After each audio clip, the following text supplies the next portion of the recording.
Ragging, जो कि शिक्षा के क्षेत्र में एक बड़ा ही गंभीर मुद्दा है, वो एक गंभीर समस्या भी बन चुकी है जो पूरे देश के शैक्षणिक संस्थानों में फैली हुई है। छात्रों के जीवन को बर्बाद करने वाली इस प्रथा से न केवल मानसिक और शारीरिक पीड़ा होती है, बल्कि कभी कभी इसके परिणाम स्वरूप छात्रों की मौत भी हो जाती है। हाल ही में केरल के कोट्टायम में एक सरकारी नर्सिंग कॉलेज में एक रैगिंग से संबंधित घटना ने इस समस्या की गंभीरता को फिर से उजागर कर दिया है। एक वीडियो जिसमें एक छात्र को प्रताड़ित किया जा रहा था, सोशल मीडिया पर वायरल हो गया और इसकी जांच केंद्रीय पुलिस द्वारा की जा रही है। ये मामला पूरे देश में रैगिंग की निरंतर बढ़ती समस्या का उदाहरण है, जिससे देश के शैक्षणिक संस्थान जूझ रहे हैं। रैगिंग का इतिहास और सुप्रीम कोर्ट के दिशा निर्देश के मुताबिक रैगिंग की प्रथा शैक्षणिक संस्थानों में लंबे समय से चली आ रही है। हालांकि ये छात्रों के लिए भय, अपमान और मानसिक उत्पीड़न का कारण बनती है। 2007 में सुप्रीम कोर्ट ने रैगिंग को पूरी तरह से समाप्त करने के लिए दिशा निर्देश जारी किए थे। कोर्ट ने यह स्पष्ट किया था कि रैगिंग के मामलों में कड़ी कार्यवाही की जानी चाहिए और कोई भी संस्था इसमें लापरवाही नहीं बरत सकती।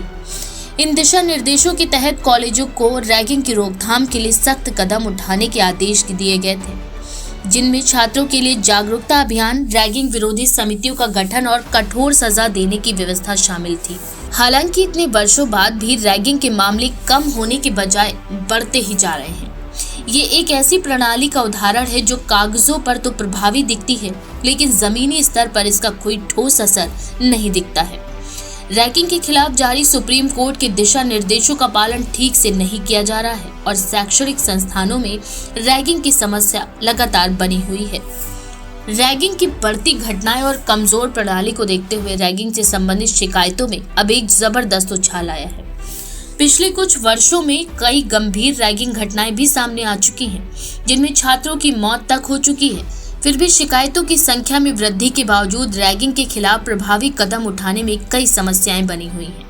कई बार संस्थान शिकायतों को तुच्छ मानते हुए इसे नजरअंदाज कर देते हैं, जबकि कुछ मामलों में शिकायतकर्ताओं को डराया और धमकाया भी जाता है।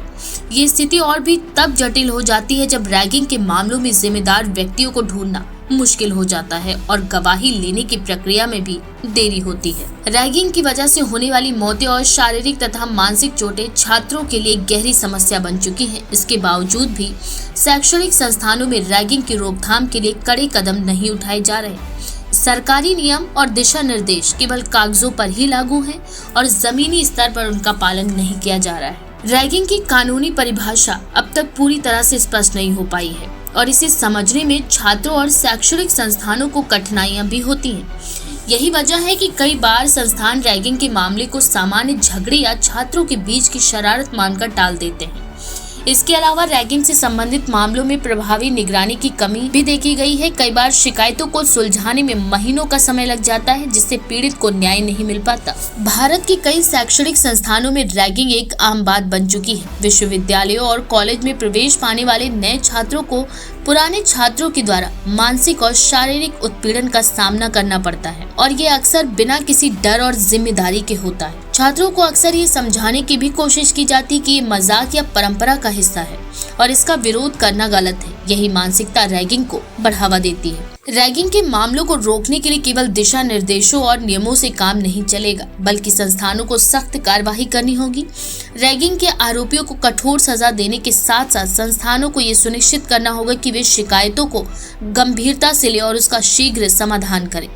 इसके अलावा छात्रों को रैगिंग से बचाने के लिए विशेष सुरक्षा उपायों को लागू करना होगा, जैसे कि वीडियो निगरानी, रैगिंग विरोधी हेल्पलाइन और छात्रों के लिए मानसिक सहायता सेवाएं। रैगिंग एक गंभीर समस्या है जो छात्रों के मानसिक और शारीरिक स्वास्थ्य के लिए खतरनाक हो सकती है। हालांकि सुप्रीम कोर्ट ने रैगिंग के खिलाफ दिशा निर्देश जारी किए थे, लेकिन इस दिशा निर्देश का सही ढंग से पालन नहीं किया जा रहा है। रैगिंग की बढ़ती घटनाएं और संस्थानों की लापरवाही ये दर्शाती है कि ये समस्या अब भी हमारे शिक्षा तंत्र का एक गंभीर हिस्सा है। अगर इसे जल्द ही खत्म करना है तो हमें इसे एक सामाजिक बुराई के रूप में पहचानना होगा और इसके खिलाफ ठोस कदम उठाने होंगे। साथ ही साथ शैक्षणिक संस्थानों को अपनी जिम्मेदारी निभानी होगी और छात्रों की सुरक्षा और अधिकारों का सम्मान भी करना होगा।